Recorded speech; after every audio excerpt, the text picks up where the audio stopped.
Hello everybody, welcome to my channel Chapter Chat and my name is Pushpanjali and today we are going to read a poem She Walks in Beauty by Lord Byron. So Lord Byron was born on 22nd January 1788 and he died on 19th April 1824.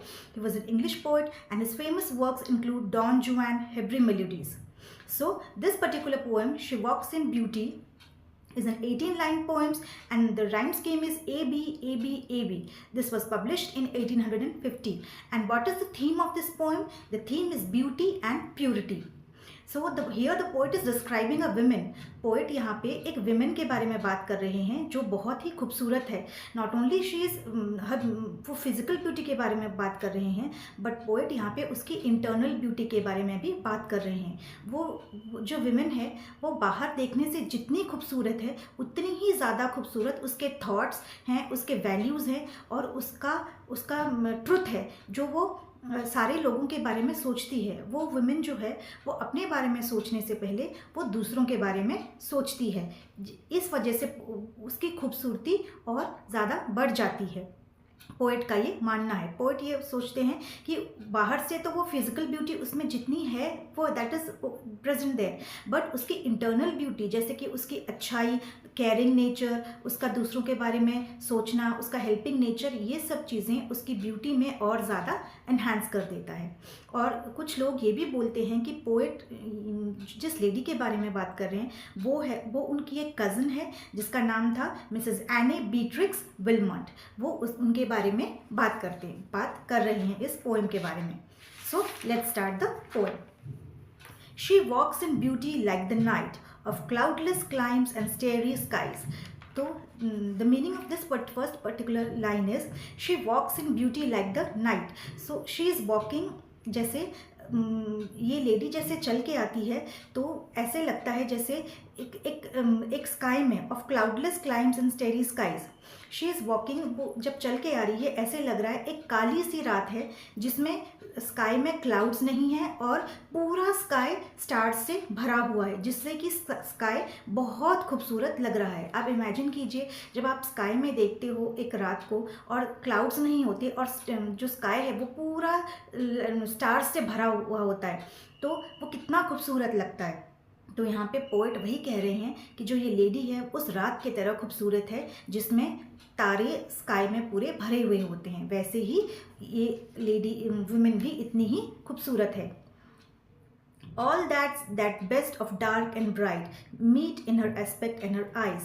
So all the best of dark and bright मतलब poet यहाँ पर बोलना चाहते हैं all the best of dark मतलब dark की जो जितनी भी अच्छाई होती है और जो लाइट ब्राइटनेस की जितनी भी खूबसूरती होती है ये दोनों आके कहाँ मिलते हैं? इस विमेन के आइज़ में मिल जाते हैं. वो उसके आँखों में ये दोनों चीज़ें आके मिलती हैं और वो बहुत खूबसूरत हो जाती हैं. Thus mellowed to that tender light. So the women is very soft and tender. बाहर से ये women देखने में जितनी खूबसूरत है अंदर से ही उसका हार्ट भी उतना ही सॉफ्ट और टेंडर है. Which heaven to gaudy day denies. So the light the heaven to gaudy day denies means एक हेवन से एक लाइट आ रही है और जो जब ये लाइट इस विमेन के ऊपर गिर रही है तो ये विमेन और भी ज़्यादा खूबसूरत दिख रही है.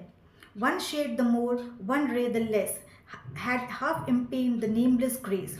मीन्स जो सूरज की रोशनी उस विमेन पे गिर रही है ना वो एक शेड कम है ना एक रे ज़्यादा है. जितनी भी रोशनी उस पर पड़ रही है that is perfect and due to that the women is looking very beautiful. That will और उसमें इतनी ज़्यादा खूबसूरती है कि वो सब मिल के उसे वो रेज जब उस पर गिर रही है तो वो और ज़्यादा खूबसूरत दिख रही है. Impaired the nameless grace. Nameless means poet यहाँ पे कह रहे हैं वो जो विमेन है उसका नाम पोएट को नहीं पता. Poet does not know the name of that women.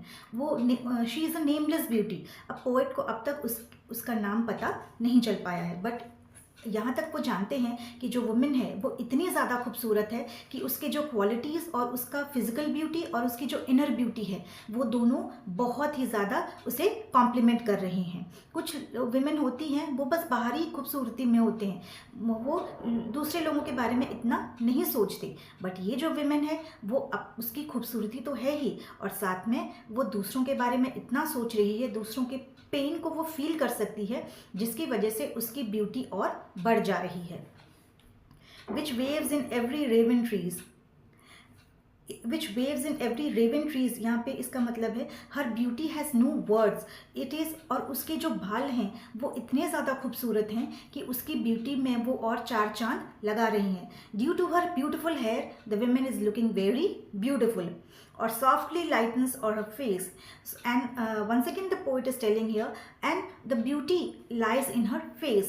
The woman is so beautiful that all the people around there, they are just looking at that woman, that how beautiful she is. God has created such a wonderful masterpiece, and all the people, they are just looking and looking at the women. Where too serenely sweet express all her thoughts we can see in her beautiful face. So here the poet यहाँ पे बोल रहे हैं उसकी जो जितनी सारी thoughts हैं, उसकी जो अच्छे जो thoughts हैं दूसरे लोगों के लिए, वो सब चीज़ें उसके face में भी visible हैं. How pure, how dear their dwelling place. So poet यहाँ पे कहना चाहते हैं how pure, how dear. उसकी फेस को देख के, वो वुमेन की फेस को देख के पोइट ये कह सकते हैं कि जो वो लेडी वहाँ जहाँ पे ड्वेलिंग प्लेस मीन्स वो जहाँ पे रहती है वो जगह भी कितनी खूबसूरत होगी। उसकी बातों में उसकी खूबसूरती वो सब तो पोइट को पता चल गया, बट वो जहाँ पे रहती है वो जगह भी कितना खास हो गया होगा, because that this women is living there. And on that cheeks and on that brow, और उसके जो चीक्स हैं, on her cheeks and on that brows, जो आईब्रोज होते हैं, आईज के ऊपर जो छोटे आईब्रोज होते हैं, एंड उसके एंड सो सॉफ्ट सो काम येट एलिगेंट, एंड उसकी जो हर एक फीचर जो है वो बहुत ही ज़्यादा शार्प है और बहुत ही ज़्यादा ब्यूटीफुल है। यहाँ तक कि उसके आईज, उसके आईब्रोज, उसका forehead, everything is very beautiful, जैसे गॉड ने उसे खुद ही क्राफ्ट किया हो, वो इतनी ज़्यादा ब्यूटीफुल है। सो सॉफ्ट सो काम yet elegant, she is very soft very calm, वो ऐसा नहीं है कि बहुत चंचल है, शी इज़ वेरी काम, और ये सब जो क्वालिटीज़ हैं उसकी उसे और भी ज़्यादा खूबसूरत बना रही हैं। And she is a good hearted, and moreover she is a very good hearted women. The smiles that win the tints that glow, she जो वो जिस तरीके से वो स्माइल करती है, the way she is smiling at everybody, और उससे वो सबका दिल जीत लेती है। उसकी खूबसूरत स्माइल से सब लोग उसकी तरफ अट्रैक्ट हो जाते हैं। But tell of days in goodness spent, so the woman has spent all her life in doing good things for other people. Poet यहाँ पे कहना चाहते हैं कि इस women ने अपनी सारी लाइफ जो है वो दूसरों की भलाई में लगा दी है। ये नहीं है कि she is only thinking about her self, वो सेल्फिश बिल्कुल भी नहीं है, वो ब्यूटीफुल है but she is not at all selfish. उसने अपनी सारी लाइफ दूसरों की भलाई में, दूसरों का बेटरमेंट में उसने अपनी लाइफ लगा दी है। मतलब शी वांट्स कि दूसरों का भी भला हो और दूसरे कैसे हैप्पी रहें, खुश रहें। उसके थॉट्स बहुत नोबल हैं। A mind at peace with all below, she thinks for everybody. A mind at peace with all below means उसका जो माइंड है, the mind of that women, वो सबके बारे में अच्छा सोचती है, वो सबका इस भलाई सोचने में वो अपना माइंड को उस चीज़ पर्पस के लिए वो यूज़ करती है। A heart whose love is innocent, और उसका हार्ट जो है, उस हार्ट में जो लव है that is pure and innocent, वो दूसरों के बारे में, भलाई के बारे में सोचती है कि दूसरों का बेटरमेंट कैसे हो और दूसरे कैसे खुश रहें। So this is the end of the poem, and the central theme of the poem is beauty and purity. So here the poet wants to tell the women is not only beautiful, physical beauty तो है उसकी, वो physically जितनी beautiful है वो है, but उसकी जो प्योरिटी है, उसका सोल बहुत ही ज़्यादा प्योर है, एंड वो दूसरों के भलाई के बारे में हमेशा सोचती है। She is not only physically beautiful, physically वो तो जितनी ब्यूटीफुल है, बट मेंटली ऑल्सो उसके थॉट्स जो हैं, उसके इंटेंशंस जो हैं, if I use the right word that's intentions, उसके इंटेंशंस जो हैं वो और भी ज़्यादा प्योर हैं और वो लोगों के बारे में, भलाई के बारे में सोचती है.